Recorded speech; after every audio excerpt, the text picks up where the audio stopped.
abawagizi ba Nuupu muli basiru mukimanyi tagenda wangula ne omukulembeze wamwe yennyini ali mu kuba kampeyini kiki ekimukubisa kampeyini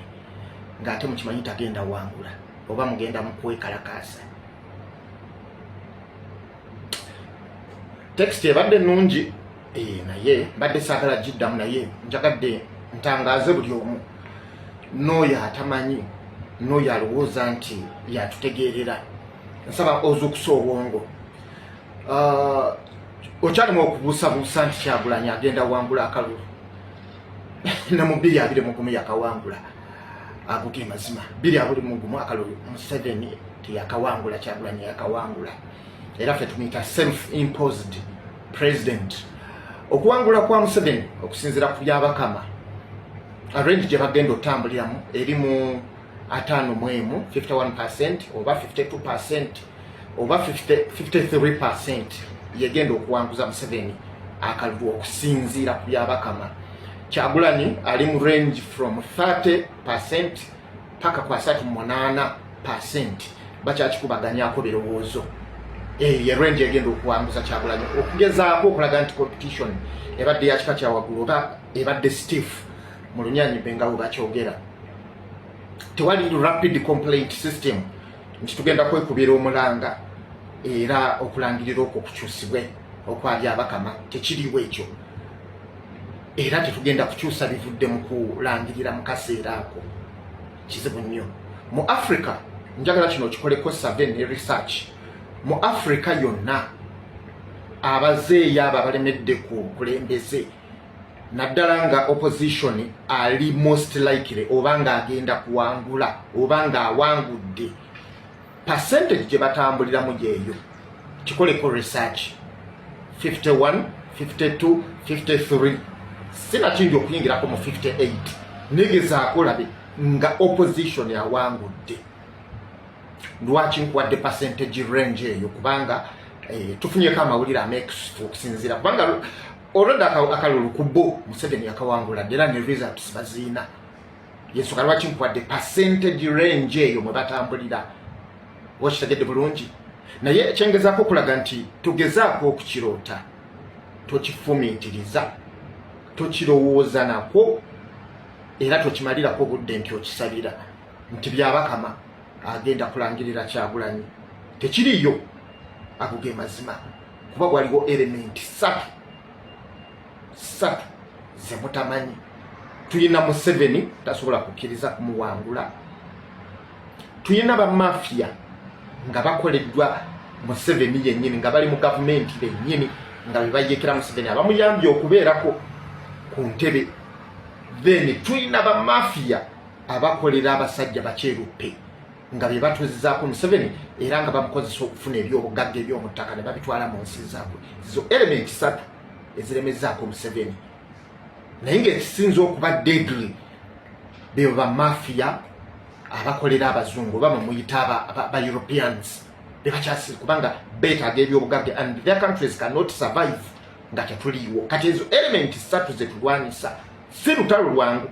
kyokka tetwetaaga abazungu kuba abazungu era Museveni bakolera. Kati ffe tuyina okulwana olutalo lwaffe tumwejjireko mukyangala nga ensi yonna eraba then tusettinge terms and conditions eggwanga kwe lirina okutambulira. Ebirungi ebimu tuyina okubirwanira nsaba mukikkirize mutunulire ensi ezikyusizza enfuga yaabwe through revolutionary means muzitunulire ebimu tugenda kubirwanirira teri agenda kulangirira wawula by record wadde bana baba tebatulangiridde by record twagamba nti mukube DR forms ebifaananyi bwe mumala ozikuba ebifaananyi musharinge nti by record ne bwe tunaaba nga tugyeko Museveni omuntu omu record ezo zijja kuba zituuse mu nsi z'abazungu okulaga nti twawangula era Museveni twamuggyako mu butuufu by record zibaabwe information eyo ebeerawo.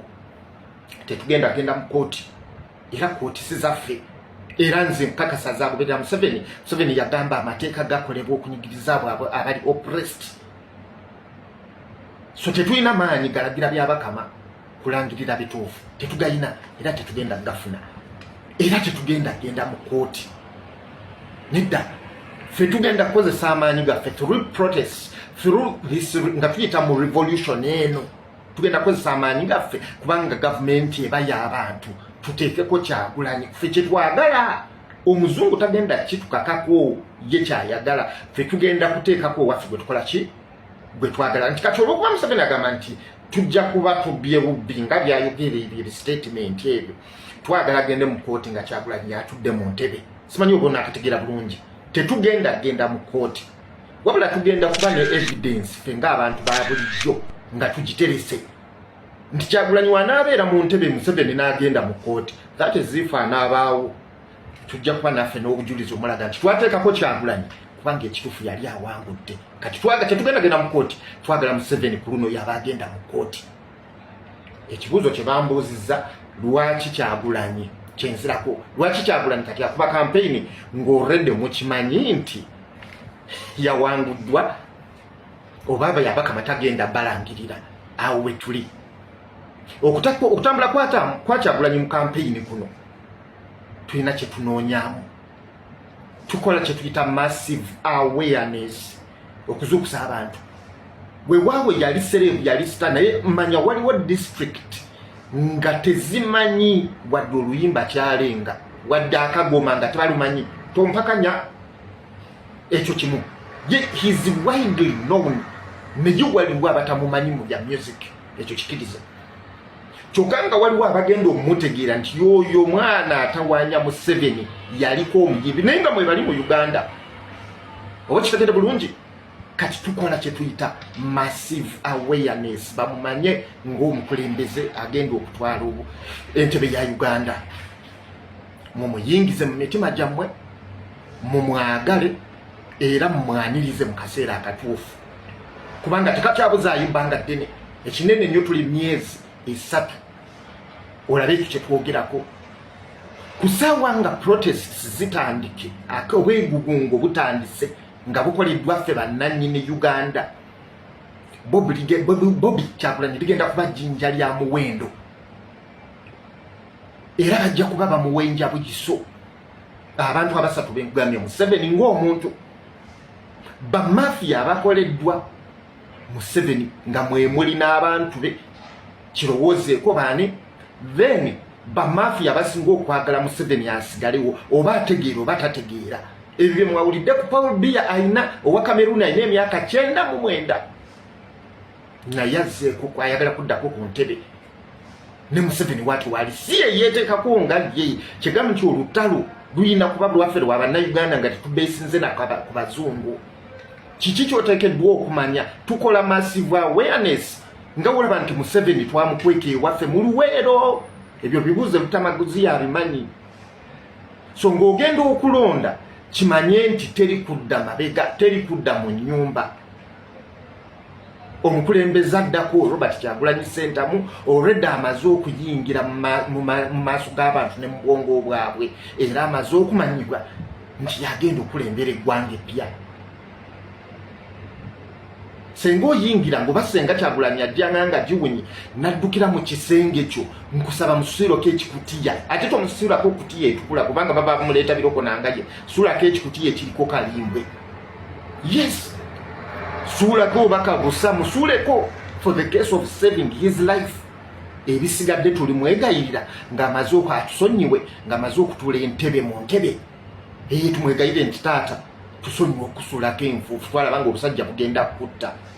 so massive awareness kati yetutwala mu campaign kubanga kakasa ne manifesto